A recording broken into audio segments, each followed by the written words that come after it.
எல்லாருக்கும் வணக்கம். நம்மளோட இந்த புதிய அலசலுக்கு உங்களை ரொம்ப உற்சாகத்தோட வரவேற்கிறேன்.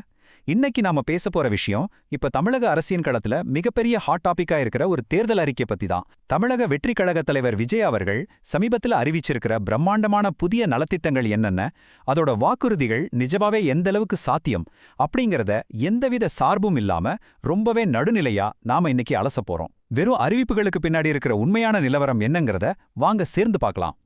சரி, நாம நேரடியா விஷயத்துக்குள்ளேயே போயிடலாம். இந்த மிகப்பெரிய வாக்குறுதிகள் பட்டியலை ரொம்ப ஈஸியா புரிஞ்சுக்க நாம இதை ஒரு 5 முக்கிய பகுதிகளா பிரிச்சிருக்கோம். 1 மாறி வரும் அரசியல் சூழல், 2 நேரடி நிதி மற்றும் பொருள் உதவிகள், 3 கல்வி மற்றும் குழந்தைகள் நலம், 4 பெண்களின் பாதுகாப்பை மேம்படுத்துதல், அப்புறம் கடைசியா ரொம்ப ரொம்ப முக்கியமான பொருளாதார யதார்த்தம். ஓகே, ஆரம்பிக்கலாமா? முதல்ல இந்த மாறி வரும் அரசியல் சூழல் பத்தி பாத்திரலாம். இது எப்படி ஒரு பெரும்பான்மைக்கான பந்தயமா மாறி இருக்குன்னு சுருக்கமா பார்ப்போம். இந்த நலத்திட்டங்களை பத்தி எல்லாம் டீட்டெயிலா பேசுறதுக்கு முன்னாடி இது எந்த மாதிரி ஒரு பரபரப்பான அரசியல் சூழ்நிலைகளை வெளிவந்திருக்குன்னு நாம தெரிஞ்சுக்கணும். கொஞ்சம் இந்த எண்களை கவனிங்க. தமிழக சட்டமன்றத்தின் மொத்த இடங்களான 234ல தற்போதைய நிலவரப்படி தாவைக்கா 108 இடங்கள்ல முன்னிலையில் இருக்கிறதா தகவல் வெளியாகிருக்கு. ஆனா ஒரு ஆட்சி அமைக்க தேவையான அந்த மேஜிக் நம்பர் 118 ஆச்சே. ஆக இங்க விஷயம் என்னன்னா, அந்த 10 இடங்கள் அப்படிங்கிற இடைவெளியை அவங்க நிரூபிக்காக வேண்டிய ஒரு மிகப்பெரிய கட்டாயத்துல இருக்காங்க. அடுத்ததா இங்க நடந்ததா சொல்லப்படுற சில நிகழ்வுகளோட டைம்லைனை கொஞ்சம் பாருங்களேன். மே 4ஆம் தேதி வாக்கு எண்ணிக்கை முடிஞ்ச நிலையில தற்போதைய முதல்வர் மு.க. ஸ்டாலின் அவர்கள் தன்னோட ராஜினாமா கடிதத்தை ஆளுநர்கிட்ட கொடுத்திருக்காருன்னு தகவல்கள் வெளியாயிருக்கு. அதே சமயம் தாவேகா தலைவர் விஜய் பெரும்பான்மையை நிரூபிக்க தனக்கு ஒரு 2 வார டைம் வேணும்னு ஆளுநர் ராஜேந்திரா அவர்கள்கிட்ட கேட்டிருக்காராம். இது எல்லாமே ஊடகங்கள்ல வந்த பரபரப்பான ரிப்போர்ட்ஸ் அடிப்படையிலானது தாங்க. இல்ல நம்ம மனசுல வச்சுக்கணும். சரி, இப்போ நம்மளோட 2வது பகுதிக்கு போலாம். நேரடி நிதி மற்றும் பொருள் உதவி சார்பா வந்திருக்கிற அந்த அதிரடி திட்டங்கள் என்னென்ன? சமீபத்துல லான்ச் செய்யப்பட்ட tvkvijay.com அப்படிங்கிற அவங்களோட அதிகாரப்பூர்வ இணையதளத்துல பாத்தீங்கன்னா குறிப்பா பெண்களுக்கான பல புதிய திட்டங்கள் இருக்கு. இங்க இருக்கிற அந்த ஒப்பீட்டை கொஞ்சம் கவனிங்க. இப்போ செயல்பாட்டுல இருக்கிற கலைஞர் மகளிர் உரிமை தொகை மூலியமா மாசம் 1000 ரூபாய் கொடுக்கப்படுது இல்லையா? அதுக்கு பதிலா தவவைக்காவோட புதிய மதிப்புமிக மகளிர் திட்டத்துல 60 வயசு வரை உள்ள குடும்ப தலைவிகள் எல்லாருக்கும் மாசம் 2500 ரூபாய் வழங்கப்படும்னு ரொம்ப பெருமையா அறிவிச்சிருக்காங்க. இதுல நோட் பண்ண வேண்டிய விஷயம் என்னன்னா, அரசு ஊழியர்கள் குடும்பத்துக்கு மட்டும்தான் இதுல விதிவிலக்கு. அதனால பல குடும்பங்களுக்கு இது போய் சேரும்னு சொல்லப்படுது.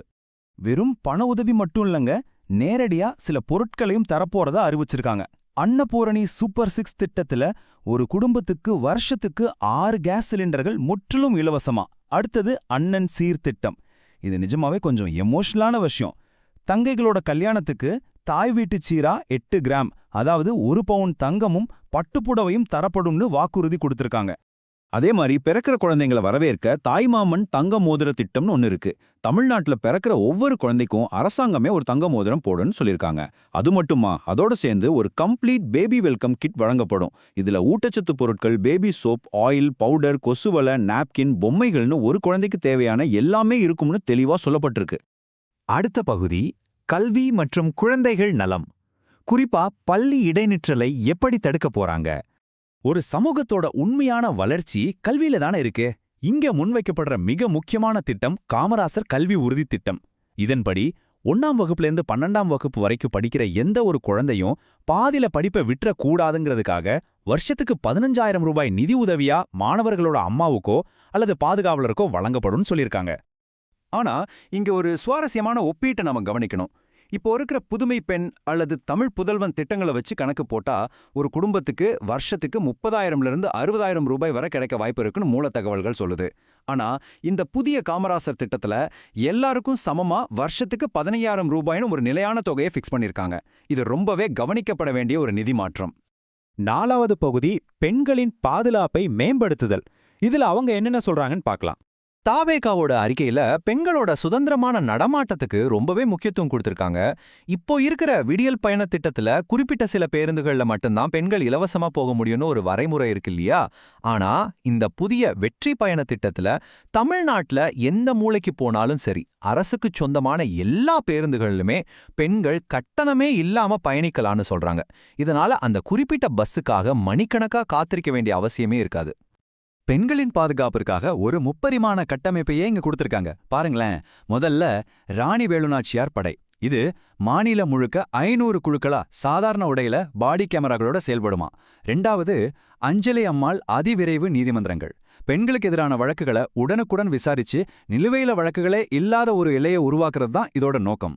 3வது, ஜீரோ டார்க் ஸ்பாட்ஸ், அதாவது எல்லா பொது போக்குவரத்திலையும் பேனிக் பட்டன்கள், வெறும் 5 நிமிஷத்துல ரெஸ்பான்ஸ், அப்புறம் வெளிச்சம் இல்லாத இடங்களே இல்லைன்னு சொல்ற அளவுக்கு 100% சிசிடிவி கண்காணிப்பு. இது தவிர பெண்களின் ஆரோக்கியம் மற்றும் தொழில் முனைவோருக்கான திட்டங்களும் இருக்கு. ரேஷன் கடைகள், பள்ளிகள், கல்லூரிகள்ல விலையில்லா சானிடரி நாப்கின்கள் வழங்கப்படும். அப்புறம் சிங்கப்பெண்கள் திட்டத்தின் மூலமா மகளிர் சுய உதவி குழுக்களுக்கு 5 லட்சம் ரூபாய் வரை வட்டியில்லா கடன் தரப்போறாங்களாம். அது மட்டுமா, சுய உதவி குழுக்களிலிருந்து பதிவு செய்யப்பட்ட சிறு குறு நிறுவனங்களா மாறுறவங்களுக்கு வருஷத்துக்கு 5 லட்சம் ரூபாய் 100% மானியமாவே வழங்கப்படும்னு ஒரு மிகப்பெரிய பொருளாதார சப்போர்ட்டை அறிவிச்சிருக்காங்க. ஓகே, இப்போ நம்ம அலசலோட ரொம்ப முக்கியமான கடைசி பகுதிக்கு வந்தாச்சு. பொருளாதார யதார்த்தம். இந்த வாக்குறுதிகளுக்கான நிதி எங்கிருந்து வரும்? இவ்ளோ பிரம்மாண்டமான வாக்குறுதிகளை பார்த்துட்டோம். சொல்றதுக்கு ஈஸி தான். ஆனா இத நடைமுறையில எப்படி செயல்படுத்த போறாங்க? அங்கதான் சில பெரிய சவால்கள் இருக்கு. முதல்ல, தமிழக அரசு ஏற்கனவே பல லட்சம் கோடி ரூபாய் கடன் சுமையில ஒரு மிகப்பெரிய கடன் நெருக்கடியில தத்தளிச்சிட்டு இருக்கு. 2வது, இந்த தங்க வாக்குறுதி. இன்னைக்கு நிலைமையில தங்கத்தோட விலை நாளுக்கு நாள் எப்படி எகிரிட்டு இருக்குன்னு நமக்கே தெரியும். 3வது, கேஸ் சிலிண்டர். இந்தியா முழுவதுமே சிலிண்டர் தட்டுப்பாடு இருக்கிற அந்த நேரத்துல காசு கொடுத்தாலே சிலிண்டர் கிடைக்காதப்போ வருஷத்துக்கு 6 சிலிண்டர் இலவசமா கொடுக்கறது ஒரு மிகப்பெரிய சவால் தாங்க. ஆக இங்க நாம கவனிக்க வேண்டிய முக்கியமான விஷயம் என்னன்னா, இந்த நம்பர்ஸ் தான்.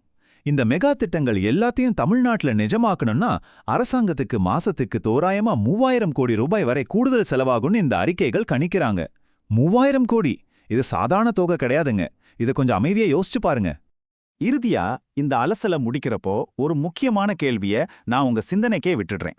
ஏற்கனவே கடுமையான கடன் சுமையில இருக்கிற நம்ம மாநிலத்தை மேலும் ஒரு கடன் வலையில தள்ளாம இந்த தங்கமான வாக்குறுதிகளை எல்லாம் முழுமையா நிறைவேற்றுறது நிஜமாவே சாத்தியமா? இதுக்கான பதில காலம்தான் நமக்கு சொல்லணும். இதே மாதிரி இன்னொரு அருமையான அலசலோட உங்களை சந்திக்கிறேன். நன்றி.